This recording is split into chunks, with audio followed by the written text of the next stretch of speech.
like John and myself, pick your ancestral homes for the summer.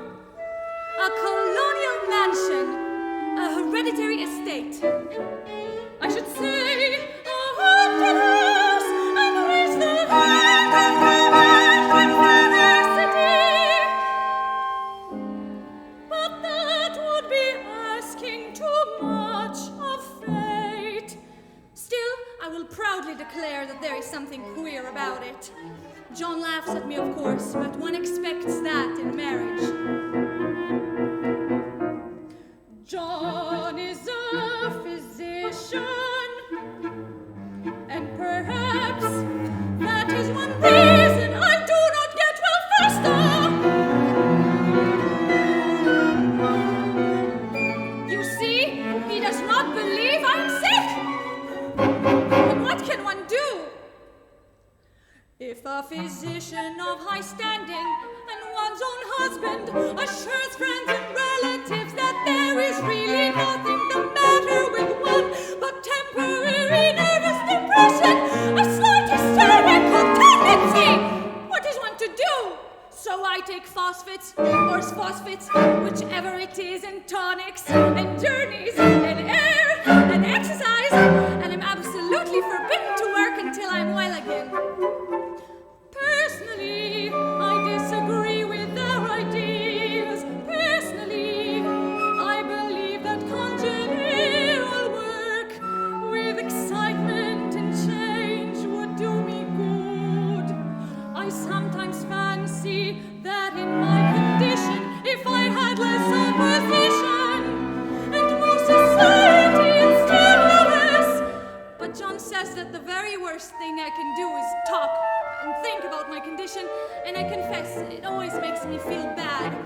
So I will let it alone and talk about the house. The most beautiful place. It makes me think of English places that you read about, for there are hedges and walls and gates that lock. There's a delicious garden. There are greenhouses too, but they're all broken now. I don't like our room a bit.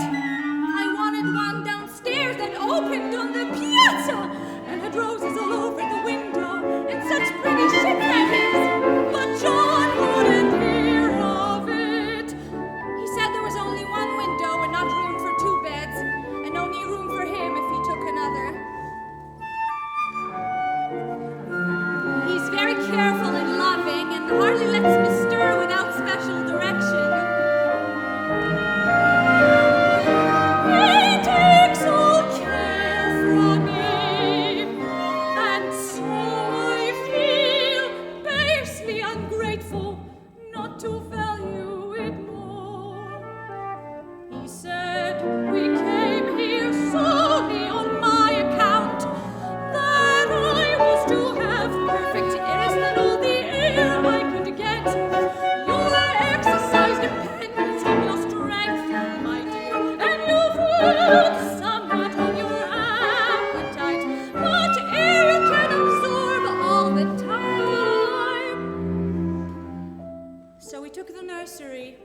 Of the house. It is a big, airy room with windows that look all ways and air and sunshine galore. The wallpaper is stripped off in great patches all around the head of my bed and in a great place at the other side of the room down low. I never saw a worse paper in my life. One of those sprawling, flamboyant patterns committing every artistic sin. It is dull enough to confuse the eye in following, pronounced enough to constantly irritate and provoke study, and when you follow the lame, uncertain curves for a little distance, they suddenly commit suicide, plunge off at outrageous angles. The color is repellent, almost revolting, a smoldering, unclean yellow. No wonder the children hated it! I should hate it myself if I had to live in this room long. I lie here all day, staring at the wallpaper, and I start seeing strange shapes and figures. They get clearer every day. It is always the same. A woman creeping about behind the pattern, trying to climb through. I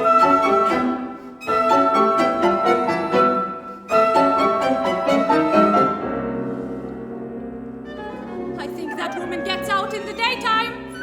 I can see her out of every one of my windows. It is the same woman, I know, because she's always creeping, and most women do not creep by daylight.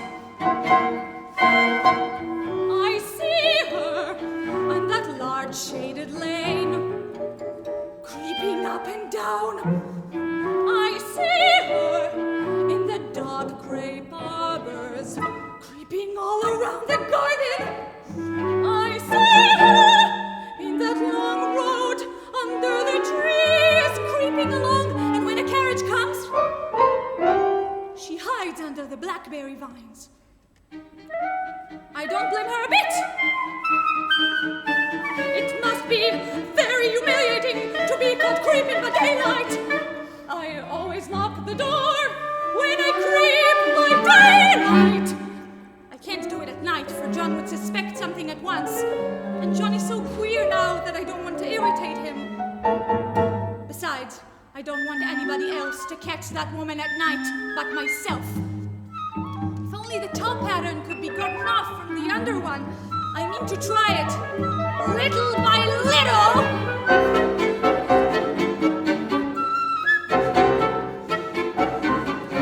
It sticks horribly and the pattern just enjoys it. All those strangled heads and bulbous eyes and waddling fungus growths just shriek with derision. I don't like to look out of the windows even. There are so many of these creeping women, and they creep so fast. I wonder if they all came out of that wallpaper as I did.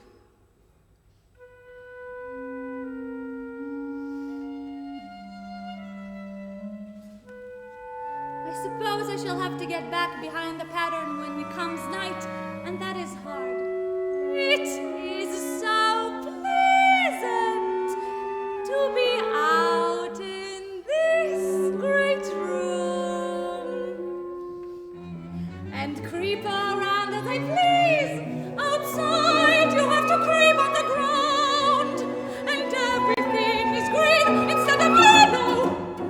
But here I can creep smoothly on the floor, and my shoulder just fits in that long smooth around the wall, so I cannot lose my way.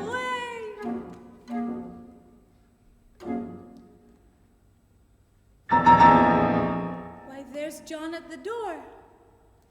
I've got out at last, in spite of you!